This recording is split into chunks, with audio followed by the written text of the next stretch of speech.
hazard to say, if you took a youngster, I think you could get them from never having flown before to being capable enough on an F-16 to literally for life or death fight, certainly within 2 years, if you really pressed it. It's the jet Ukraine wants and many think will eventually receive, but despite winning promises of lots more weapons during his whistle-stop European tour, President Zelensky still didn't return to Kyiv with any commitments to supply F-16s.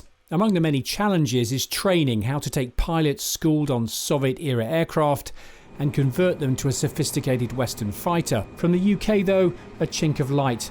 The Prime Minister announcing Britain will offer elementary flight training to new Ukrainian pilots. My understanding is they will just be slotted into the existing training system that the UK already has.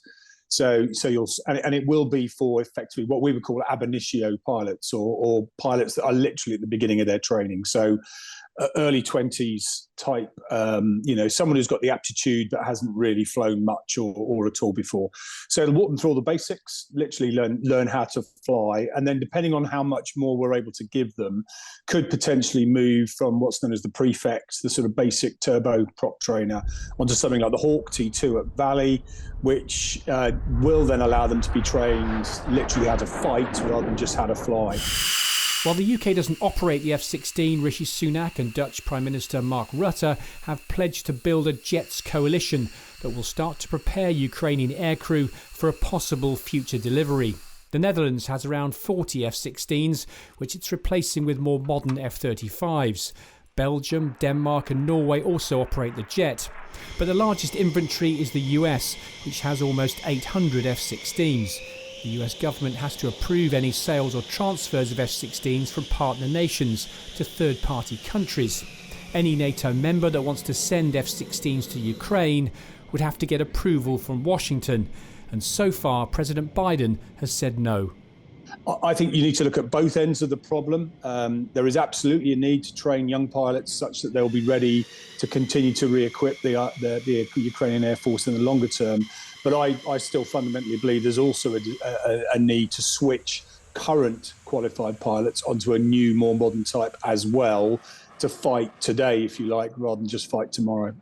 The recent Pentagon leak revealed Ukraine's Air Force, which was only around 120 combat aircraft, has been cut in half since the war began. Its Soviet-era jets like the MiG-29 have been downed by Russian air-to-air missiles and air defence systems. Ukraine says F-16s would help it gain air superiority, allow it to strike back, as well as intercept Russian missiles. To fully train an RAF pilot currently takes around 4.5 years, but could that be condensed for Ukrainian aircrew? Could we do it quicker? Yeah, yes, in theory, anything can happen quicker. Now, you've got to remember that the peacetime training system is Monday to Friday. People are allowed to take leave. They do courses. They do lots of ground school where they learn all the safety limitations and all the bells and whistles of just about, everything you need to know to become a professional military pilot in the longer term.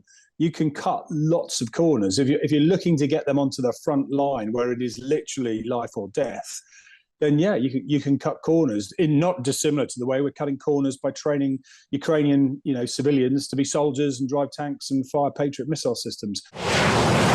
While the US still won't budge on F-16, history suggests that could change.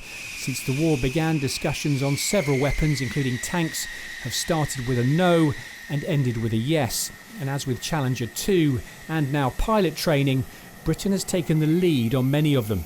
The UK have continually pressed against the boundaries. They've continually pressed against these red lines and have been probably a little bit of a thorn in Russian side, because while Russia throws away idle threats about red lines and retaliation, I think what we've proven time and time again is that actually that they're pretty hollow, and that when the UK has led on things like tanks and now led on sort of combat training for aircraft, I think we have got to a position where the UK has pushed others and realised that once you bust through the red line that everyone can follow on behind. Trainee Ukrainian pilots will begin arriving in the UK this summer. While President Zelensky is unlikely to get the F-16s he wants in time for the coming counteroffensive, there are signs political momentum is building.